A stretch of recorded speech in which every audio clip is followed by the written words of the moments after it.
Hello, warriors. This is Cainzel with another video, and today, I'm bringing you a beginner's guide to help you get an ideal start in Age of Empires. This guide will help you not get lost in the game and ensure you have a fast growth with minimal losses. So, don't miss anything. Subscribe to the channel, activate the notification bell to receive alerts when I release new videos, and check out the links in the description to find my TikTok account, where I post short videos about games like Age of Empires.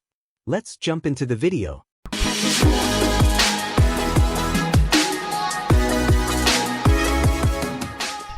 Now, some of the tips I'll be sharing with you come from my own experience with this game and past games like Rise of Kingdoms, where I even reached king status and organized projects.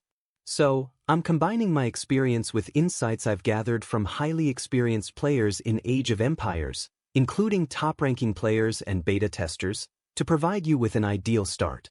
When you create your account, you'll go through the tutorial, which mainly involves moving troops and learning to build.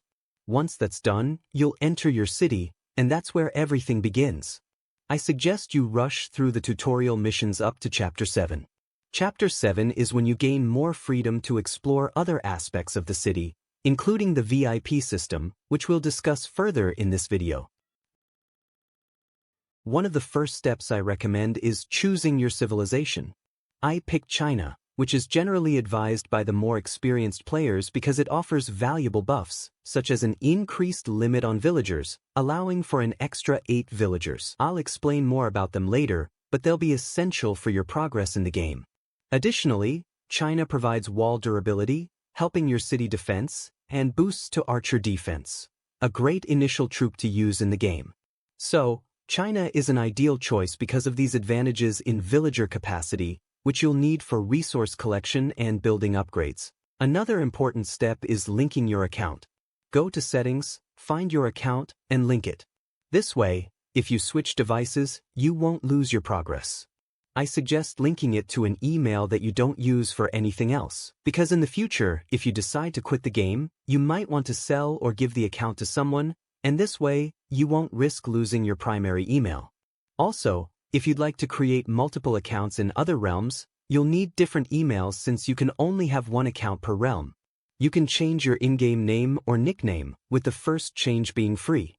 You'll also find information about your alliance, energy, which is used for game activities like defeating barbarians, and your power level, which grows as you upgrade buildings, train troops, and complete research, allowing you to get more heroes and strengthen your account.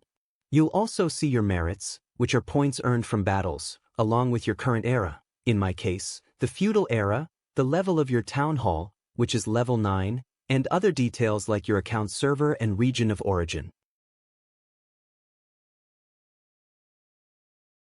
Alright, let's talk about villagers. Up in the top left corner, you can see that I currently have 21/38 villagers.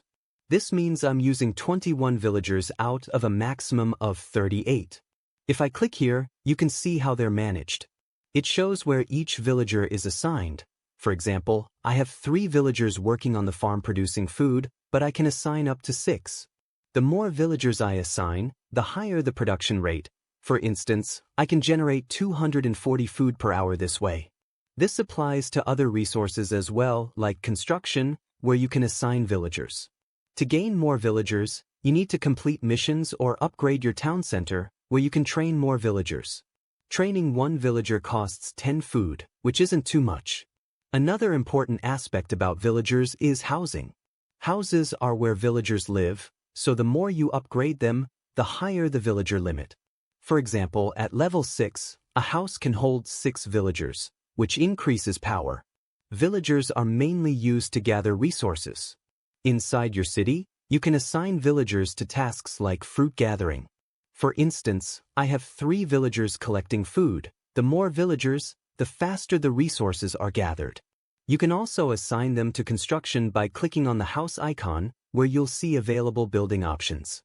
As you advance your city, new buildings will unlock, and you'll need to assign villagers to build them. Be sure to check within your city that quarries and lumber camps have workers. For example, I assigned 3 villagers to a lumber camp, which is now at maximum capacity. You can see them working, gathering resources. Villagers serve 2 main purposes: gathering resources and building structures. Now, let's discuss what you should focus on right when you start your account.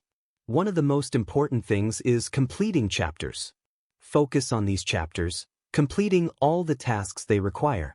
Also, when you need help from your alliance, click on the Request Help button. Being in an alliance allows you to receive help from other members, which speeds up tasks without wasting accelerators. Focus on chapters, and another essential focus is the town center. Upgrading the town center is crucial for power and unlocking buildings necessary for growth. When you click on the level indicator, you'll see what each level upgrade unlocks. For example, reaching level 12 is key because it unlocks the War Hall and an additional hero slot. Level 17 is another milestone, unlocking 2 more hero slots, which allows you to deploy multiple commanders in a single march. The number of marches also increases with progress. Currently, I can send 3 marches on the map, but with further upgrades, you can unlock even more, mainly through technology research at the university. Another daily focus should be completing daily missions to earn rewards and resources. Try to reach the final chest, which gives you a 5-minute speed boost and recruitment tokens, useful for getting more medals or heroes. Exploration is also essential. In summary, you should focus on main missions, daily missions, upgrading buildings, especially the town center, research at the university, and troop training. The more troops, the stronger you'll be for gathering resources and fighting barbarians. Also, remember to claim your free items. In the Events section, clicking on the calendar, you'll find challenges where you can earn rewards simply by defeating barbarians on the map. Pay close attention to these events and complete as many as possible for rewards that will help you progress in the game.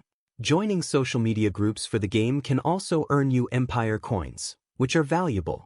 Next, let's look at the marketplace. The wandering trader might appear after training troops or upgrading buildings. When she appears, take advantage of her items. You can exchange resources like food for wood and buy speed boosts to accelerate your progress. There are daily limits on items, but focus on items like XP books for experience and shrine blueprints to upgrade the guard tower, which strengthens your city defense. Now let's discuss which technologies to prioritize or rush at the university. In games like Rise of Kingdoms, players commonly focused on economic techs first, such as research speed, called research speed here as well, to unlock military troops faster. However, in Age of Empires, this isn't necessary because the buffs are very limited. For example, with Research Speed 2, you only get a 1.5% speed increase, which is minimal. It's not worth investing so many resources, tech upgrades, speed ups, and time just to gain 1.5% more speed for future military research, which is what you actually need for strong troops. So, my advice is to focus on military techs without hesitation. Prioritize up to troop load, which is useful. Anything more in the economic tree, like speed increases, is negligible and will only waste resources and time. Stick to the military tree to reach T5 troops, Tier 5, efficiently. These units are strong enough to significantly help you progress without needing a lot of extra effort. You likely won't need that extra research speed unless you're aiming for Tier 7 troops. Even experienced players suggest that further economic upgrades are unnecessary at this stage. Now let's talk about items you shouldn't use until you're sure of their best use. For example, legendary coins, those golden coins, are for enhancing heroes. Avoid using them until you know which heroes you'll be focusing on. Later, through events and roulettes, you'll have access to better heroes than those initially available in the tavern. The same goes for skill scrolls, which start as epic but will later upgrade to legendary with golden icons. Don't spend these or medallions recklessly, be strategic in using them. Another item to be careful with is skill points, the jewels. These are essential for improving heroes, but they don't come easily, so save them for heroes you truly want to enhance. Similarly, Empire coins, located at the top right corner, are also valuable. Avoid spending them impulsively, like on VIP items, and instead save them for the roulette to unlock other heroes or to buy essential items that support VIP level increases. Use these coins wisely only when you're sure of their purpose. I'll explain later in the video what you can do with them. Let's now talk about the troops.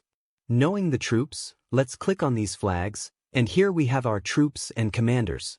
We have swordmen, spearmen, cavalry, and archers. So, we have 4 classes: swordmen, as I mentioned, which is infantry, spearmen, cavalry, and archers. If we click here on unit countering, a wheel will appear at the top. This will shows you what counters what, meaning swordmen are stronger against spearmen, spearmen are stronger against cavalry, cavalry is stronger against archers, and archers are stronger against swordmen. This counter system helps to give a clear idea of the classes, and during battles, there will be buffs and debuffs. For instance, archers will deal more damage to swordmen than swordmen will deal to archers. In other words, swordmen will receive more damage from archers than they will from spearmen. Now, if we go to the barracks, where we train the troops, and click on Train, then on the 3 lines for troop details, you can see their differences. For example, I'm currently looking at cavalry with 66 attack, 50 health, and 50 defense. If we check the archers, we see their stats. They have the same health, but their defense is lower at 41, and their attack is higher at 75. So, archers have more attack, the same health, but less defense. Cavalry is a bit more balanced. It has less attack but the same health and defense.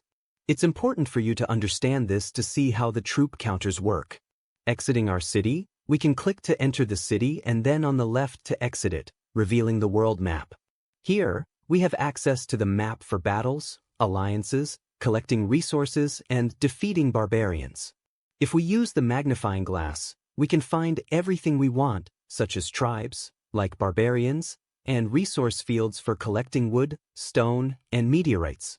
What we want to focus on now is the troops and barbarians. Let's say I want to battle against spearmen. I can choose the type of unit to fight here at the top. If I want to fight, I can select the level of the troops that I want to appear on the map for battle. The higher the level of the barbarians, the more experience and rewards I gain, but it depends on the level. In the beginning, you won't have the option to choose because you have to defeat lower levels first until you reach the maximum level you can handle over time. Let's say I can go up to level 10 for now. There's also the wonderful option of auto battle, where I can let my troops battle automatically. Here, you already have a lot of information, but I'll bring another video later to explain how this works in detail. You can see the neutralization system here as I explained earlier. For example, I have selected 3 marches of my spearmen heroes. This way, they will more easily deal damage to the spearmen. If I want to attack a spearman, I can select a level 10 and hit attack. I can spend 5 energy for 1 march, but I can also do a multiple selection and send 3 to attack this barbarian. The interface shows me the energy I will spend, which is 15 energy. I can choose to return automatically, meaning once the troops defeat the enemy, they return to the city.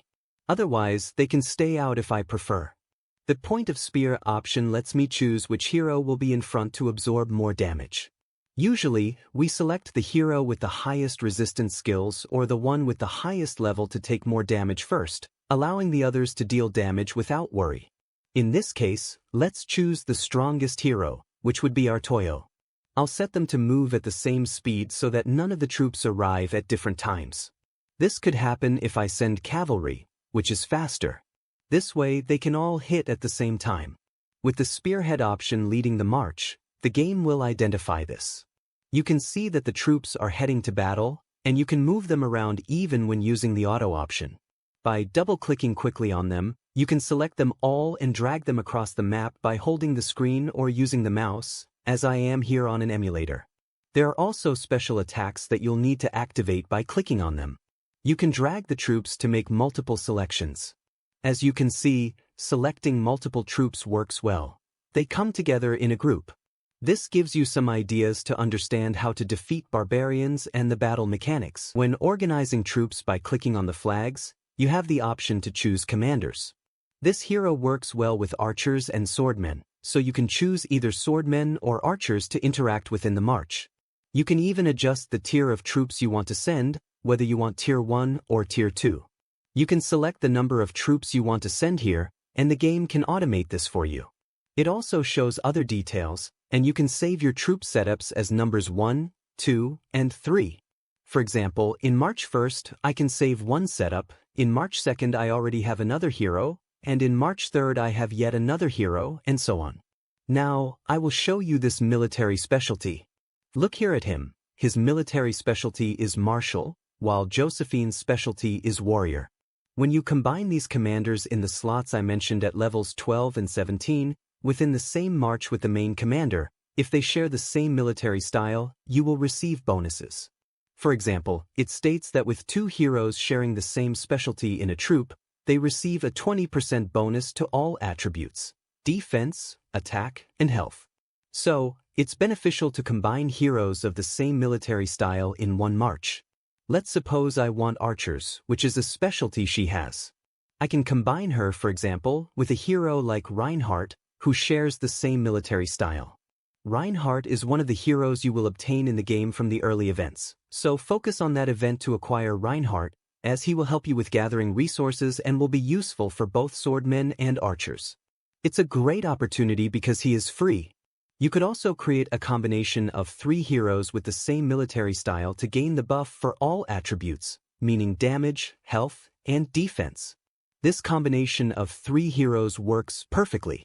This information is already a guide for you to understand what to focus on in your marches and your future troops.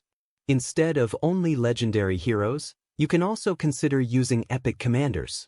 For example, you could bring in Chui, who also shares the military style. So ideally, you could use 2 legendary commanders and 1 epic commander if you can't get all 3 legendary ones, since the investment will be higher. Focusing on 2 legendary and 1 epic will be sufficient for you to battle effectively in the game. Now, let's go deeper into heroes. How do we level up these stars, and how do we make our heroes stronger? If we click on these stars, it even shows a preview of what happens as we level them up. By enhancing these stars, we get improvements in skills, attack, and defense. If we click the plus button, we can see what is needed and all related information. For example, at rank 1, we increase the Roeder attack damage rate by 30%. Roeder attack is this second skill here, as you can see in the skills section.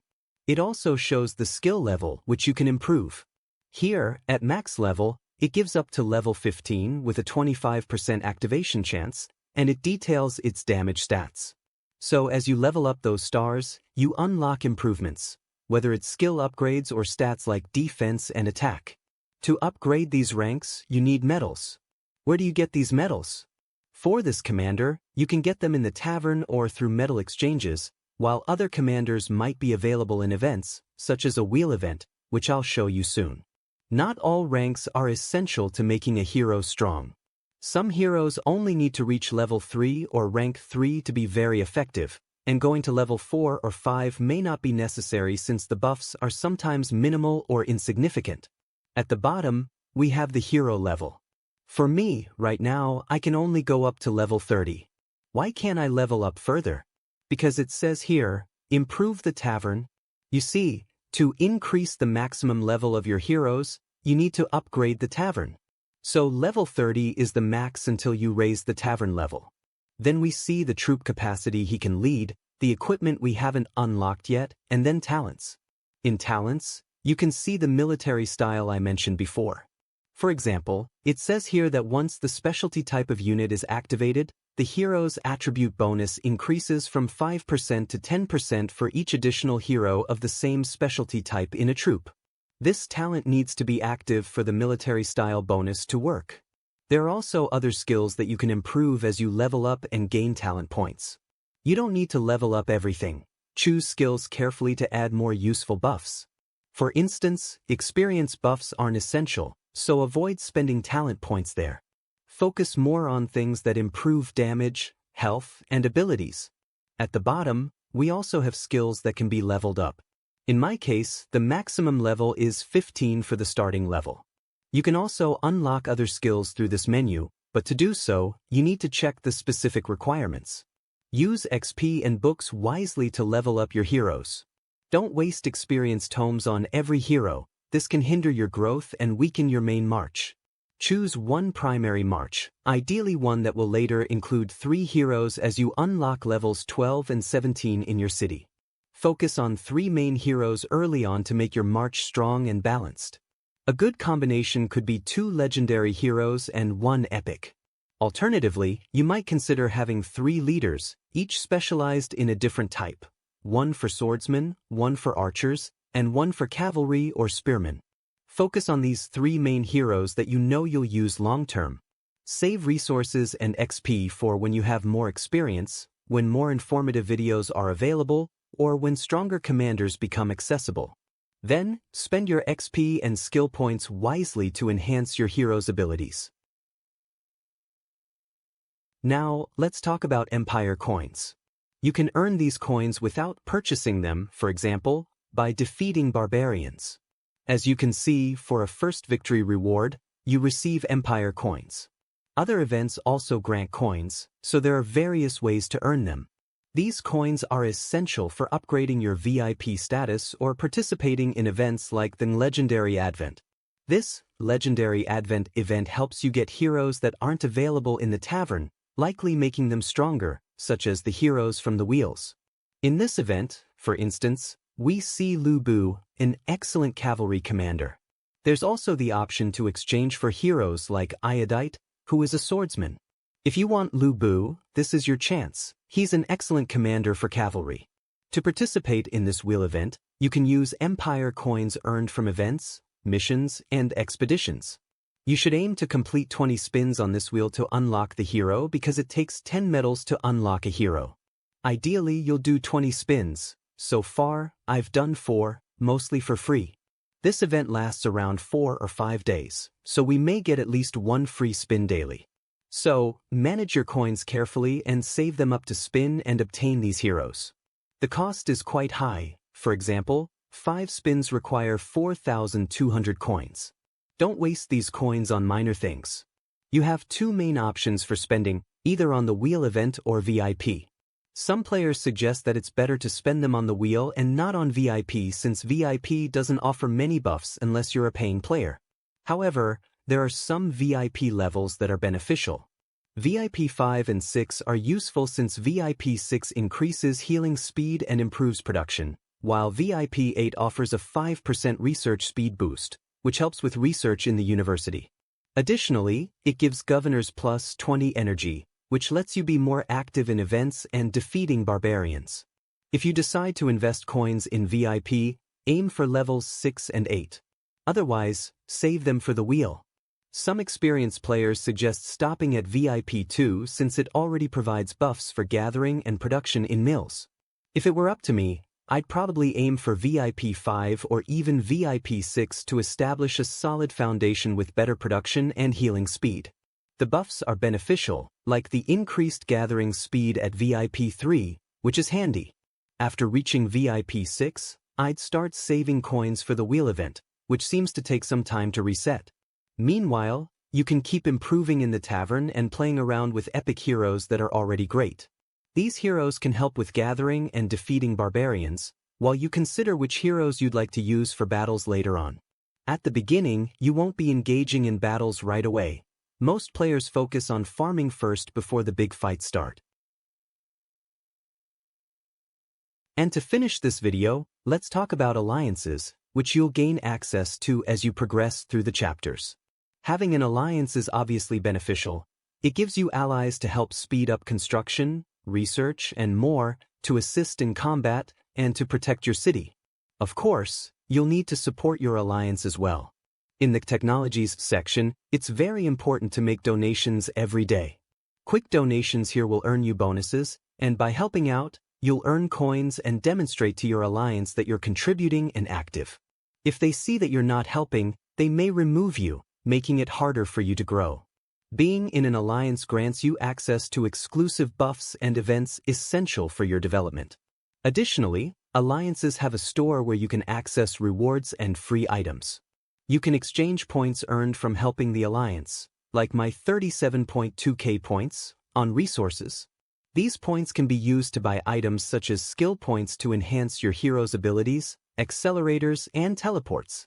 So, it's beneficial to stay engaged in alliance activities, just like with expeditions, to earn these points and items. Right at the start, if you're joining an alliance, here's what you should do. Zoom out on the map, either with the scroll bar in the middle of the screen, Control plus scroll wheel on a computer, or pinching on mobile.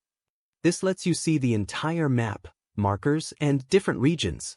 If you already have a project guiding you, that's even better because you'll have a clear plan to avoid getting lost. You'll decide where you want to go. The game gives you some free teleports initially, so use these wisely to choose your region. You can pick any area. Regions are divided up, for example, Gallia or Olympia. Make sure to choose strategically, aiming to be near your allies. Your alliance leader will likely recommend a region to gather everyone together. By teleporting to the same area as your allies, you'll be better positioned for collective defense and mutual support. This will make it easier to build fortresses, secure territory, and take advantage of rewards and objectives that appear over time on the map and in the game. And that's it. This wraps up our beginner's guide. There's obviously a lot more I could explain about the game and important aspects as well, but that would make this video too long. So, I'll keep bringing more videos with detailed information on everything you need to know about the game. So make sure to subscribe to the channel, activate the bell, and turn on all notifications so you don't miss any future content I'll be posting about this game. Links are in the description. Thank you so much, and I'll see you in the next video. Never stop, I'll get it if I want it. Gotta make to myself a promise.